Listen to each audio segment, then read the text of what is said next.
The first principle is you can't win an argument. You can't win an argument. You can't win an argument.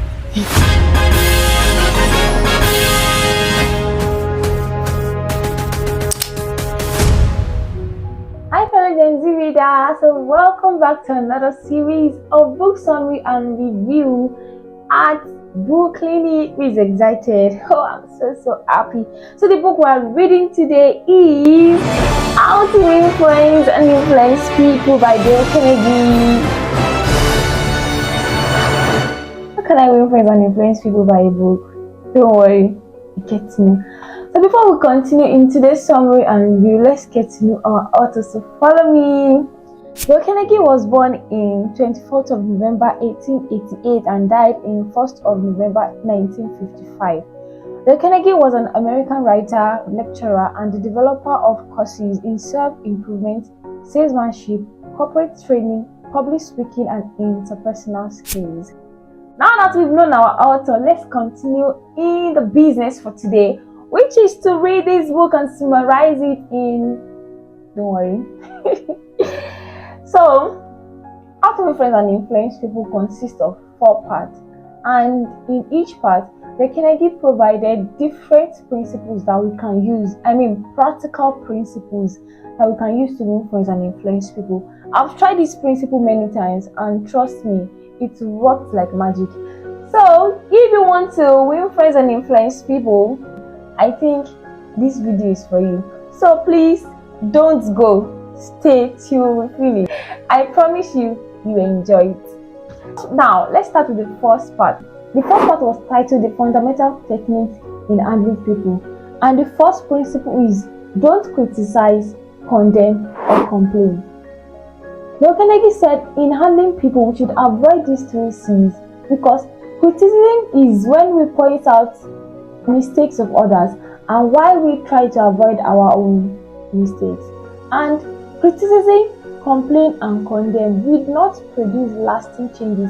Instead, they will incur hatred and resentment. So in handling people well, we should avoid these 3 C's, which are criticism, condemn, and complain. The second principle is give honest and sincere appreciation. Dale Carnegie said every individual or every human being craves for appreciation, and the most important asset we can acquire or we can have as an individual is the act of appreciating people. Because when you appreciate people, it makes them feel important, and through that they will become your friends, and they will respect you, and they will find interest in you. So in handling people, we should learn to give sincere and honest appreciation. The third principle is arouse in the other person an eager want. Dale Carnegie said every individual is interested in what he or she wants, and one of the ways we can use to handle people successfully is to talk about what they want and help them or show them how they can achieve what they want. Now let's move to the second part of this book, which was titled 6 Ways to Make People to Like You. The first principle is become genuinely interested in other people. Carnegie said one of the ways to create incredible mark in the hearts of people is to generate interest for them. Focus on their needs, talk and watch over their interests, which means to make people like you or to make someone like you, generate interest in that person. Be interested in the needs of that person, be interested in that person genuinely.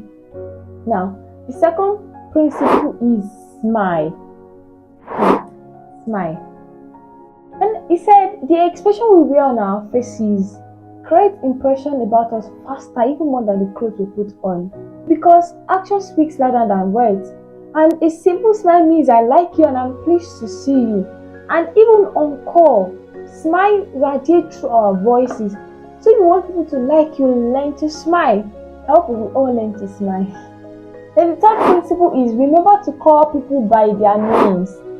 He said the most important and the sweetest language to an individual is his or her name. And when we address people by their names, it gives them a sense of importance. It makes them feel important. And the fourth principle is be a good listener.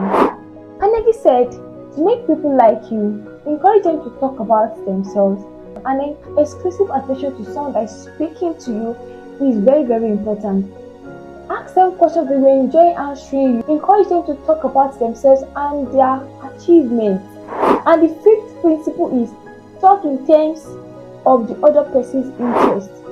Carnegie stated that the royal road to an individual's heart is to talk about what the person treasures most. So if you want someone to like you, talk about what interests that person. If you are meeting someone for the first time and you want to create like a kind of relationship with that person, talk about what interests the person. Let the conversation be in alignment with that person's interest or area of focus. The last principle for this part is make the other person important and do it sincerely. One of the deepest urge in human nature is the desire to be important. Or you want people to like you or generate interest in you. Make them feel important. Don't ridicule them. Make them feel needed. Make them feel wanted. Make them feel significant. And the person will also reciprocate that to you too. Now let's move to the third part of this book, which was titled How to Win People to Your Way of Thinking. And the first principle is you can't win an argument. You can't win an argument. You can't win an argument. Now, Carnegie said argument breeds confusion and hatred and no one wins it. Because a man convinced against his will is of the same opinion still. And the way to get the best out of an argument is to avoid it.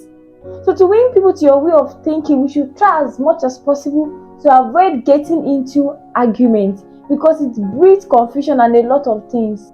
Now let's move to the second principle, which is show respect for the other person's opinion. Never say you are wrong. Now let's move to the third principle, which is if you are wrong, admit it quickly and emphatically.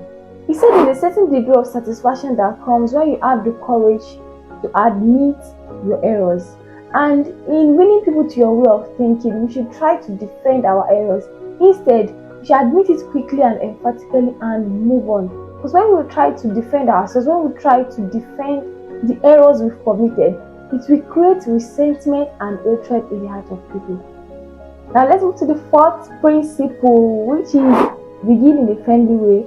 He said to win any man to your cause or to win any man to your idea, you must first convince him or her that you are his or her sincere friend. To win people to your way of thinking, begin in a friendly manner. Gentleness and friendliness works better and it creates stronger relationship than force and feeling. As a drop of honey attracts more flies than a gallon of gas. Now let's move to the fifth principle, which is get the other person saying yes immediately. Carnegie said in talking with people, begin by discussing things on which you both agree on and not the things which you differ. And prevent the person you are talking with from saying no. No is the most difficult handicap to overcome because once being said, the pride of personality will demand that person to remain consistent on that note and the person would not agree with anything you want. Now let's move to the sixth principle, which is let the other person do a great deal of the wait, we will continue. I'm so sorry for cutting in. Have you clicked on the subscription button? If you haven't, click on it now and click on the like button. Now let's continue with the sixth principle, which is let the other person do the great deal of the talking. He said if you want to win people to your way of thinking, let the other person do the great deal of the talking and avoid interruption. Don't interrupt them because once you interrupt their stream of thought and you start to talk, they will not listen to you because they still have a lot of ideas crying for expression in their minds. They will not listen to you, so it is better you allow your opponent to finish his or her discussion or to finish talking, then you talk. So in winning people to your way of thinking, don't interrupt your partner, don't interrupt your opponent. Let them finish talking, then you talk. If not, because if you interrupt their stream of thoughts and they still have what they want to say while you are doing your own talking, they will not listen to you. And true that you cannot win them to your way of thinking. Now let's move to the seventh principle, which is Let the other person feel that the idea is his or hers. He said, human beings, we don't like to feel like things are being sold to us, and I would like to feel like we buy the things based on our own opinion, based on our own wish. So if you want to win people to your way of thinking, don't present your idea or don't present your thoughts in a way that you want to enforce the idea on them. Rather, let them feel that they are the one buying. Let them feel like they are the one giving in to your idea. So don't enforce your idea on anybody. Let the person feel interested in the idea. Let the person feel like he's buying the idea, not that the idea is being sold to him or her. Now let's move to the 8th principle, which is see things from the other person's point of view. Success in dealing with people depends on our ability to see things from other person's point of view. And to win people to your way of thinking, we should see from their own perspective too. Now let's move to the 9th principle, which is sympathetic with other person's ideas and desires. The 4th category of people you will ever meet are hungry and thirsty for sympathy. When we sympathize with other people's point of view, they will do the same for you. Now let's move to the 10th principle, which is appeal to the nobler motives. Everyone has 2 reasons for doing a thing. The first is the one that sounds good, and the second is the real motive for doing that thing. So to win people to your way of thinking, we should focus on the good reason. Now let's move to the 11th principle, which is dramatize your ideas. And the days of dramatization, and merely stating the truth is not enough. The truth has to be made vivid, interesting, dramatic, so that it can be given attention to. And let's move to the 12th principle, which is throw down a challenge. It's one of the ways to get things done is to stimulate competition, which is desire to excel. And people do more in a competitive environment. The 4th part of this book. Yeah, we are done. The 4th part of this book. Wow, if you still till now, like you're still watching this video till now, thank you. I really appreciate you. I know you're enjoying this book, and as much as I'm enjoying it, so just stay true. We are almost done. And if you've not clicked on the like button, you can do so now. Click on it so that you will not be selfish. You don't want to be selfish. You want everybody to see this. So click on the subscription button if you have not subscribed, and click on the like button. And let's move to the 4th part of this book, which is be a leader. How to change people without giving offense or arousing resentment. Now let's start with the first principle of this part, which is begin with praise and honest appreciation. He said a leader must be conservative and diplomatic in their comments about their followers. And if you find fault, if you want to correct anyone, begin with praise and honest appreciation, because this will help to create a good impression in their heart, and they will be able to accept the correction with love and not with resentment. Let's move to the 2nd principle, which is call attention to people's mistakes indirectly. So to criticize without being hated for it. Begin with a sincere appreciation and replace all the buts with and. When we criticize people directly, it creates a sense of hatred, especially with sensitive people. So in dealing with sensitive people, we should learn to criticize them indirectly so as not to be hated for it. 3rd principle, which is talk about your own mistakes before criticizing the other person. As leaders, before you criticize anyone for any job not done well, you should also admit that you also can make that same mistakes, and this will make the person take the correction with love and not with resentment. To the 4th principle, which is ask questions instead of giving direct orders. Said a good leader must learn to ask questions and suggestions from others. Now let's move to the 5th principle, which is let the other person save face. He said real leaders will let the other person save face because no one has the right to say or to do anything that diminishes any man in his own face.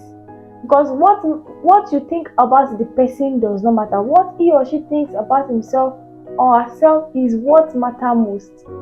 And hurting a man's dignity is a crime, and it breeds hatred. Now let's move to the sixth principle, which is praise the slightest improvement, praise every improvement, be hearty in probation and lavish in praise. And then he said, when criticism is minimized and praise is emphasized, the good things people do will increase, or the good things people do will be reinforced, and the bad things will diminish due to lack of attention, because abilities wither under criticism and abilities are being reinforced under encouragement. So to become a more productive leader, to become a more effective leader, we should learn to praise every slightest and the minute improvement from our followers. Now let's move to the seventh principle, which is give the other person a fine reputation to live up to. He said to bring the best out of a dog, give it a good name. If you want the best out of an individual, give that person a good name. If you desire a virtue in an individual, assume that person already have that virtue and declare it openly.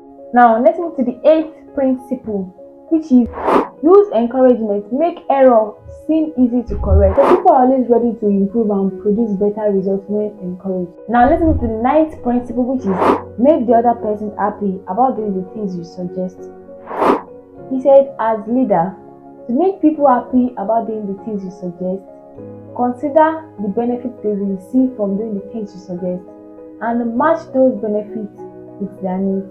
When people see that if they do this thing, this is what they will receive from this thing, like this is the benefit they will receive from it, they will be eager to do it, they will be happy to do it, because at the end of the day there is a reward for them. Wow, finally I'm done with the summary of this book, How to Influence and Influence People. I hope you enjoy reading this book with me.